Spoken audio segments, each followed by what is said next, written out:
वाराणसी में मोदी को प्रियंका गांधी का सामना भी करना पड़ सकता है। बताया जा रहा है कि प्रियंका गांधी वाराणसी सीट से नरेंद्र मोदी के खिलाफ चुनाव लड़ना चाहती थी, लेकिन कांग्रेस पार्टी के नेतृत्व ने इसकी मंजूरी नहीं दी।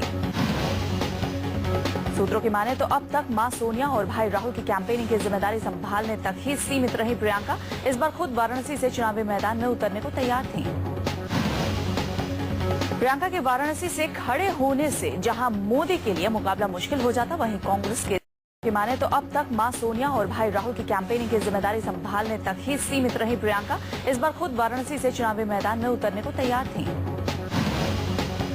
प्रियंका के वाराणसी से खड़े होने से जहां मोदी के लिए मुकाबला मुश्किल हो जाता, वहीं कांग्रेस के जमीनी कार्यकर्ताओं को भी नया उत्साह मिलता।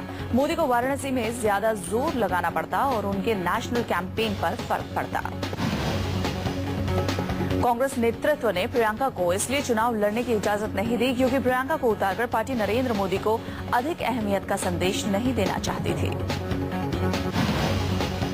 भले ही कांग्रेस ने अब वाराणसी में विधायक अजय राय पर दांव लगाया, लेकिन प्रियंका अभी भी बनारस की लड़ाई में रुचि ले रही हैं।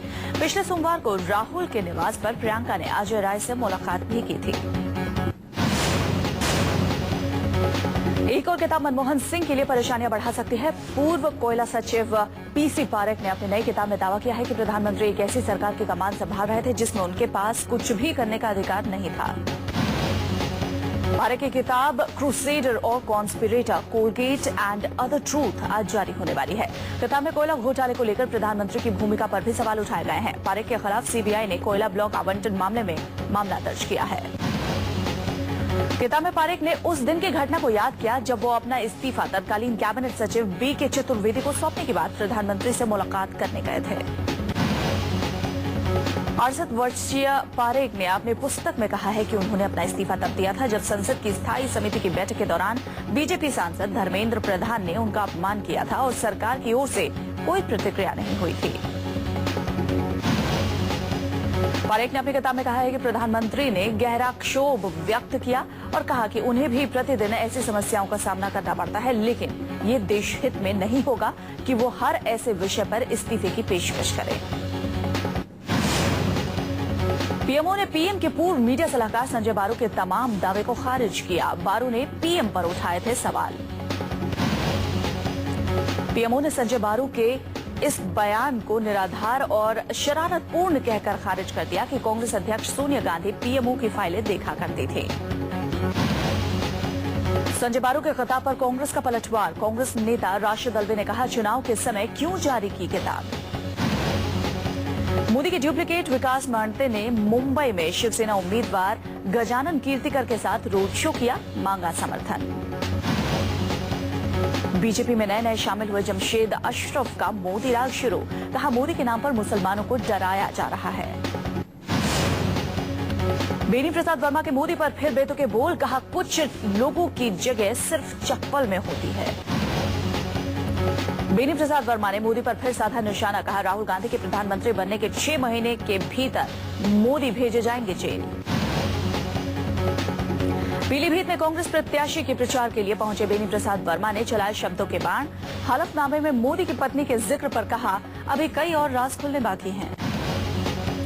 बेनी ने मोदी का राज जानने के लिए लोगों को वेब सर्च करने की दी सलाह। नगमा के साथ बेनी प्रसाद वर्मा कांग्रेस प्रत्याशी के लिए जुटा रहे हैं समर्थन। मोदी को जानवर कहने पर मुसीबत में पड़े बेनी। चुनाव आयोग के निर्देश पर बेनी वर्मा के खिलाफ मामला दर्ज। यूपी के गोंडा में एफआईआर।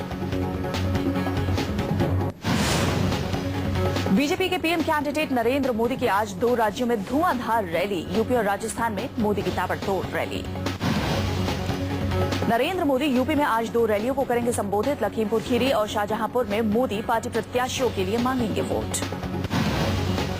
राजस्थान के सीकर में भी आज गरजेंगे मोदी। लक्ष्मणगढ़ में मोदी पार्टी प्रत्याशी के लिए मांगेंगे वोट। नरेंद्र मोदी का आज सुबह 10:30 बजे से रैली को संबोधित करने का है कार्यक्रम। भारत विजय रैली के तहत लखीमपुर में मांगेंगे वोट।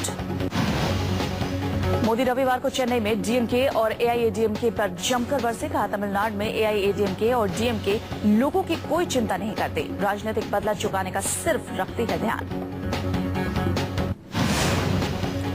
कांग्रेस उपाध्यक्ष राहुल गांधी आज ओडिशा और महाराष्ट्र में करेंगे तूफानी प्रचार। पार्टी प्रत्याशियों को जिताने के लिए हाथ का साथ देने की लोगों से करेंगे अपील। ओडिशा के जगत सिंहपुर लोकसभा सीट के लिए पार्टी प्रत्याशी के लिए करेंगे प्रचार। सुबह 11:15 बजे करेंगे रैली को संबोधित। महाराष्ट्र के लातूर में पार्टी प्रत्याशी के लिए वोट मांगेंगे राहुल। दोपहर 3 बजे होगी राहुल की रैली। लातूर के अलावा शिरडी में भी राहुल करेंगे रैली को संबोधित। कांग्रेस अध्यक्ष सोनिया गांधी आज राजस्थान में करेंगी पार्टी के लिए प्रचार। जयपुर के पाओटा में करेंगी रैली को संबोधित। सोनिया गांधी पूर्व केंद्रीय मंत्री सीपी जोशी के समर्थन के लिए मांगेंगी वोट। जयपुर ग्रामीण लोकसभा सीट से उम्मीदवार हैं जोशी। बड़बोले आजम फिर बेलगाम। चुनाव आयोग पर लगाया कांग्रेस के एजेंट की तरह काम करने का आरोप। आजम खान ने चुनाव आयोग के फैसले के खिलाफ कोर्ट जाने की कही बात। कहा कांग्रेस के इशारे पर हो रही है उनके खिलाफ साजिश। बैन से बौखलाया आजम खान ने चुनाव आयोग पर उगला जहर। बताया कांग्रेस का एजेंट। कहा मैंने मुसलमानों के माथे से गद्दार का कलंक मिटाया। मोदी को जानवर कहने पर मुसीबत में पड़े बेनी। चुनाव आयोग के निर्देश पर बेनी वर्मा के खिलाफ मामला दर्ज। यूपी के गोंडा में एफआईआर। बेतु के बयान पर बैकफुट पर अबू आजमी। मीडिया पर फोड़ा बयान को तोड़ मरोड़ कर पेश करने का ठीकरा। काशी के कुरुक्षेत्र में कूदे खिलाड़ियों के बीच तेज हुई जुबानी जंग। आम आदमी पार्टी के नेता गोपाल राय ने मोदी को रावण कहा। गोपाल राय ने कहा वाराणसी की सियासी जंग रामायण की तरह राम और रावण के बीच है। इस जंग में राम की भूमिका में अरविंद केजरीवाल हैं। आम आदमी पार्टी के रामलीला में मोदी रावण के किरदार में हैं। चंदौली रैली में बोले गोपाल राय देश की जनता को तय करना है कि इस चुनाव में वो किसे चुनेंगे। मोदी पर मराठा लीडर शरद पवार का ट्वीट बम। लिखा हिटलर बनना चाहते हैं मोदी। शरद पवार ने मोदी पर ट्वीट वार करते हुए लिखा कुछ लोग हिटलर बनने का सपना देख रहे हैं। हमें ऐसी ताकतों को रोकना चाहिए। शरद पवार ने मोदी को हिटलर के बराबर बताते हुए लिखा हिटलर ने भी पहले लोकतंत्र के जरिए सत्ता हासिल की थी और बाद में वो तानाशाह बन गया। पवार के हिटलर वाले ट्वीट पर भड़की बीजेपी। नकवी बोले मोदी के खौफ में है कांग्रेस और पवार हार के डर से कर रहे हैं बयानबाजी। दिग्विजय का मोदी कैंप पर हमला जारी। दिग्गी का सवाल अगर मोदी शादीशुदा हैं तो इस बात को छिपाते क्यों हैं। दिग्गी ने मोदी पर आरोपों की बौछार करते हुए कहा 4 बार नॉमिनेशन के वक्त मोदी ने शादी की बात क्यों छिपाई। रामदेव की कांग्रेस को धमकी। कहा बीजेपी की सरकार आई तो कांग्रेस के ज्यादातर बड़े मगरमच्छ या तो जेल में होंगे या देश छोड़ चुके होंगे। मोदी का मिशन दक्षिण। कर्नाटक की रैली में कांग्रेस पर चढ़ा सरकार चलाने में फेल होने का आरोप। कर्नाटक पे चिकमंगलूर में नरेंद्र मोदी की रैली। नमो ने कांग्रेस पर 10 साल तक कुर्सी से चिपके रहने का आरोप लगाया। नरेंद्र मोदी ने चिकमंगलूर रैली को संबोधित करते हुए कहा इंदिरा ने यहां जितना विकास किया मैं उससे 10 गुना ज्यादा करके दिखाऊंगा। चिकमंगलूर रैली में मोदी ने दावा किया कि इस बार बीजेपी की सरकार बनेगी। अपने खिलाफ देवेगौड़ा के बयान पर मोदी ने उन्हें गुजरात आने का ही न्योता दे दिया। मोदी ने चिकमंगलूर रैली के दौरान जनता से पूछा कि आपको कैसी सरकार चाहिए। कहा दिल्ली में बैठी सरकार लंगड़ी और बहरी है। मोदी ने देवेगौड़ा पर ली चुटकी। कहा देवेगौड़ा गुजरात आए बेटे से भी बढ़कर उनकी सेवा करेंगे। देवेगौड़ा ने कहा था मोदी की सरकार बनी तो राजनीतिक संन्यास ले लूंगा। बीजेपी में एक बार फिर पड़ी दरार। मुरली मनोहर जोशी ने कहा देश में मोदी की नहीं बीजेपी की लहर। एमएम जोशी ने कहा नरेंद्र मोदी के गुजरात विकास मॉडल देश के दूसरे राज्यों में लागू नहीं किया जा सकता। बेंगलोर चुनाव आयोग से बीजेपी ने की प्रमोद मुथालिक की शिकायत। बीजेपी लीडर अनंत कुमार के खिलाफ बयानबाजी से खफा है पार्टी लीडर। कांग्रेस के पूर्व सांसद राजेश मिश्रा पर मोदी पर जुबानी वार। कहा मोदी 56 इंच के सीने की बात ना करें। ये पूर्वांचल है, यहाँ सीने को छोटा भी किया जा सकता है। मिशन साउथ पर निकले मोदी ने सुपरस्टार रजनीकांत से की मुलाकात। सूत्रों के मुताबिक मोदी रजनीकांत से मांग सकते हैं समर्थन। चेन्नई में हुई मोदी और रजनीकांत की मुलाकात मिशन दक्षिण के लिए बड़ा दाव। मोदी की मरहम पॉलिटिक्स, काशी में करंट से झुलसे 3 लोगों के परिवारों से की फोन पर बात, ट्वीट कर जताया अफसोस। दबी जुबान से ही आडवाणी ने भी गाया नमो राग, गांधीनगर के रोड शो में बोले इस बार मोदी के नेतृत्व में ही सरकार। मोदी इफेक्ट ने आरएसएस में फूंकी जान, 3 महीने से भी कम वक्त में 2000 नई शाखाएं, साल भर में शाखाओं का आंकड़ा 46,000 से बढ़कर 51,000 तक पहुंचा। आम आदमी पार्टी ने अमेठी और बनारस में कोल कैंपिंग की शुरुआत की, फोन नंबरों के जरिए देश भर के लोग बनारस और अमेठी के लोगों से बात करेंगे। आम आदमी पार्टी ने अमेठी और बनारस के लिए 2 टोल फ्री नंबर जारी किए, राहुल गांधी और मोदी के खिलाफ प्रचार की नई कोशिश।